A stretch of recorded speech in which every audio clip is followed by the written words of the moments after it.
네. 그 오스트레일리아가 격분을 해가지고 지금 이게 뭘로 튀어나왔냐면 엊그저께 발표된 건데요. 2022 국방 개념이라는 문건이 튀어나왔습니다. 국방 전략 개념. 네, National Defense Strategy, 국방 전략 개념이 그게 완전히 바뀌었어요. 그 덕분에 우리는 오스트레일리아에서 팔 것 같이 생각했던 그 AS-21 레드백 장갑차, 그 다음에 대량으로 팔 거라고 생각했던 K9 자주포, 이게 지금 장사길이 막혔습니다. 우리는 비록 장사를 못하게 됐지만 오스트레일리아 입장에서는 맞는 거예요. 여기 보면 이게 이제 BBC 기사인데요. 그러니까 BBC면 영국이잖아요. 정확히 본 거죠. 기사 제목이 뭐냐면 오스트레일리아의 국방이 그러니까 오스트레일리아 국방 전략 검토 문건이 기갑에서 미사일로 초점이 바뀐 것을 시사하고 있다.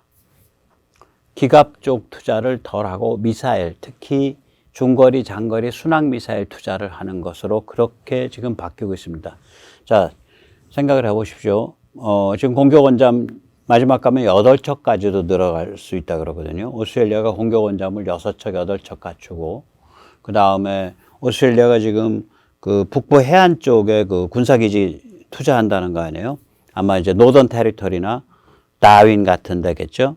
네, 그 주 이름은 노던 테리토리가 될 거고, 그 핵심 도시는 다윈 이런 데죠.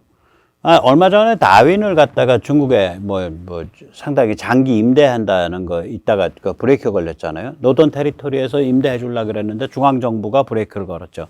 그 정도로 오스트레일리아가 넋이 빠졌었어요. 그게 얼마 전 사건인데 한 2년? 근데 지금은 이제 완전히 중국을 겨냥하고, 공격 원잠을 사들이고, 장거리 순항 미사일을 사들이고 이러면 이제 오스트레일리아가 중국의 이쪽 그러니까 남중국해랑 남태평양 그 다음에 대만 이런 거에 관해서 오스트레일리아가 엄청나게 중국을 괴롭힐 수 있는 힘을 파워를 갖게 되는 거예요. 저런 원수를 만든 거죠. 네, 중국이 특히 남태평양 건드리면서. 거기다가 이제 중동을 집적돼서 세계를 적으로 돌렸죠. 네, 중국 국력이 이제, 상당히 약화되고 있다고 저는 보는데, 따라서 아랍, 이란, 중국 삼각축은 저건 장기적으로 형성이 불가능합니다. 근데 이제 중국 영향력이 커지는 것 같은 착시를 주는 사건이죠. 왜 그러냐면 러시아가 아랍, 이란에 가졌던 영향력이 급속 쇠퇴하고 있는 중입니다. 그러니까 러시아의 꼬붕이었던 시리아의 아사드가 최근 유나이티드 아랍 에미리트를 방문했고 최근 요르단을 방문했습니다. 뭐 한 1년 전 같으면 생각도 못할 일이에요. 이게 왜 그러냐? 우크라이나 전쟁에서 러시아가 패퇴한다고 보고 있는 거고 러시아가 패퇴하면서 러시아의 국제적 영향력이 급속히 쇠퇴한다고 보니까 추워지는 거거든요. 시리아 아사드 정권이. 그러니까 이제 친미 성향의 온건한 아랍 국가들한테 가서 이제 올리브 가지를 흔들고 다니는 거예요. 시리아의 아사드 정권이. 이렇게 이제 중동 아랍의 판이 흔들리고 바뀌고 있기 때문에 그 상태에서 지금 사우디도 춥고 이란도 추운 거예요. 그걸 노리고 어차피 중국이 제일 많이 석유와 가스를 사는 왕 고객이니까 야 들어와봐 그래가지고 이제 자기가 마치 중동에서 대단한 영향력을 가지고 있는 척 보이는 건데 저게 겉만 화려하지 저게 원한과 적개심, 경계심을 어마무시하게 산다고요. 왜 그러냐면은 이제 유럽이나 이런 입장에서는 야 우리가 우리 생명줄이야 거기 에너지는. 근데 왜 네가 마치 네 동네인 것처럼 까부냐? 이렇게 되는 거고요. 미국 입장에서는 얘 웃기는 놈일세. 야 거기 우리 그 군사기지 쫙 깔렸어. 근데 네가 왜 설치냐? 너 단 한 개도 없잖아 군사기지. 미국 입장에서는 그런 거고요. 그래서 이게 겉만 화려하지 적을 많이 만드는 행태예요. 저 무슨 사우디와 유한화 결제도 마찬가지고 아무 실속 없거든요. 그런 거. 그래서 이런 일들을 왜 하는지 모르겠어요. 사실은. 그러니까 뭔가 이렇게 뻥 하고 이게 머리가 딴 데 나가 있는 거예요. 그 다음에 이제 러시아에 얼마 전에 갔잖아요. 그래서 이제 저걸 했죠. 공동성명하고 훌륭하게 무슨 그 기자회견도 하고, 이게 이제 그때 공동성명의 내용들을 보면 웃기는 게 사돈낱말하고 있죠. 일단 여기서도 그 우크라 위기, 우크라 갈등이라 그러지 전쟁이란 용어를 안 써요. 러시아가 우크라 쪽을 전쟁이라고 안 부른다, 갈등이라고 부른다고 말씀드렸죠. 중국도 그렇습니다. 그래서 둘의 공동성명을 보면 유엔 헌장과 국제법을 존중해야 된다. 사돈낱말하고 있네. 두 번째로 우크라가 유럽과 나토를 향해 기우는 것은 러시아의 정당한 안보 이익, the legitimate security interest를 해치는 짓이다. 웃기는 소리죠. 서방은 이 위기에 편승하여 군사력, 정치적, 기타 수단을 통해서 자신의 이익을 추구하고 있을 뿐이다. 즉 서방의 우크라이나 지원은 정당하지 못하다라고 얘기하고 있는 거예요. 당장 평화협상을 시작해야 한다.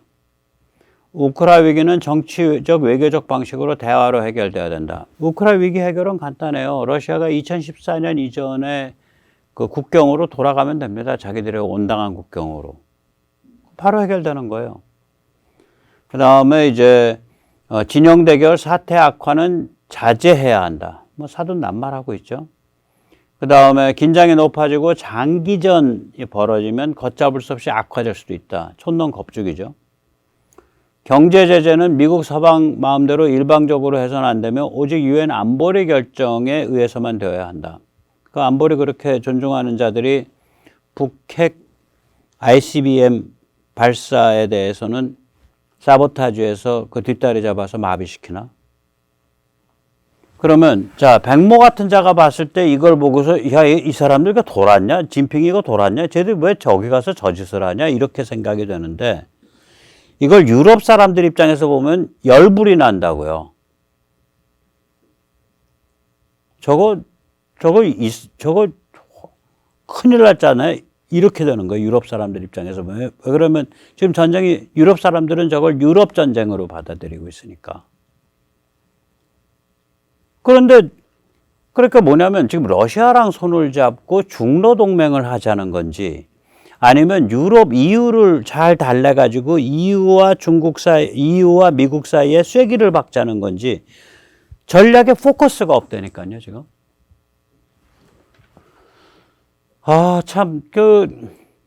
예, 국내에는 다 빼고 지금 국제만 얘기하고 있는 겁니다.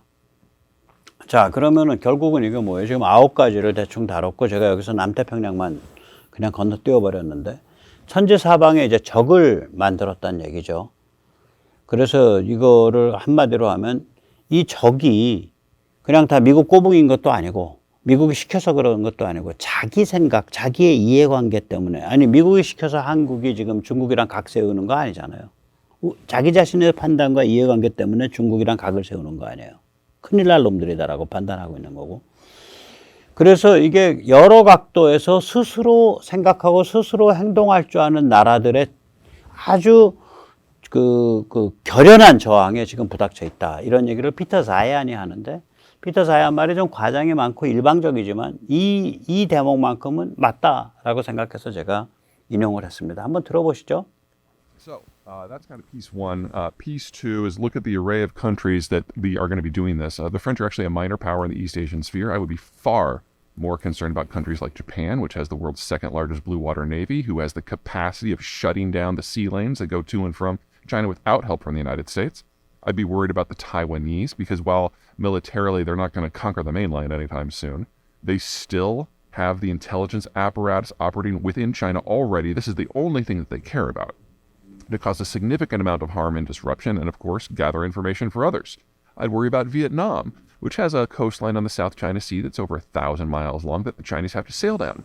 The Vietnamese don't even need a navy to disrupt Chinese commerce. I'd worry about Australia, which is in the process of getting nuclear submarines and, more importantly, mid-ranged air-launched cruise missiles, which could disrupt everything the Chinese can do. I would worry about India, who doesn't even have to leave home in order to completely wreck the Chinese economy. None of these countries, with the possible exception of Australia, really operate as deputies of the United States. All of them are creative. All of them have their own capacities, and all of them have their own reasons for tearing down the Chinese system in its current form. China is dealing with a multi-vectored opposition of countries that can think for themselves and act for themselves. 그래서 저 중국은 지금 뭐 천하장사라도 힘을 못 씁니다. 이렇게 이제 딱 각이 잡혀서 점점 조여가면 두고 보십시오. 저기 일부에서는 뭐 중국 경제 뭐 또 다시 살아날 것 같다. 아닙니다. 그래서 저희가 심각한 거예요. 그러니까 저희가 중국과 많이 엮여 있는 나라이기 때문에 아주 단단히 허리띠 졸라매고 그 견뎌나갈 각오를 해야 됩니다. 이 불구덩이를 건너가야 됩니다. 네. 자, 이렇게 어려운 건데, 이 미중 대결 혹은 대중 압박이라는 게, 이게 좋다는 거예요. 이렇게 해야 그 인류가 큰 화를 피한다. 이거 코트킨의 말입니다. 한번 직접 들어보세요. Trump was the president, but his staff was remarkable, and his cabinet officers in some cases were remarkable. And we got a turnaround in China policy. We went from a fairy tale, from an imagined China, from a China that didn't exist in reality, and an engagement policy based on a fairy tale, to a better understanding of what China was doing and where it was going and the game it was playing and the game that we were in. That's actually the basis for a better engagement policy, ultimately, for a better diplomacy, for a stabilized relationship. Trying to engage in diplomacy and stabilize the relationship based upon illusions and a misunderstanding of the nature of the Chinese system and the direction it was going is not a sustainable project. So the ratcheting up of tensions that we're in right now is actually more promising for getting to a stabilization of the relationship, more promising because it's more realistic, it's more empirical, it's more accurate, it's a better understanding of how each side is operating and what the strengths and weaknesses are of each side. So I'm actually quite optimistic about the state of play right now, provided we open up the 자, 중국이 사실은 굉장히 저렇게 문제가 많고 공격적이고 세계 시스템을 파괴하려고 들고 사실은 세계를 거의 지배하는 그런 세계 질서를 만들려고 하는 게 중국의 본질인데 그 본질 없이 중국은 그냥 뭐 여러 나라 중에 하나고 뭐 점점 더 착해지고 있고 점점 더 세지고 있는 나라야. 이런 환상을 가지게 되면 나중에 가서 큰 사단 벌어진다는 거예요. 지금이라도 중국의 실체를 직시하고 대중 긴장을 높여가고 중국 압박을 그 수위를 높여가는 것이 훨씬 더 건강한 거다. 이게 훨씬 더 현실적인 거고 훨씬 더 지혜로운 거다. 그 말을 하고 있는 거예요.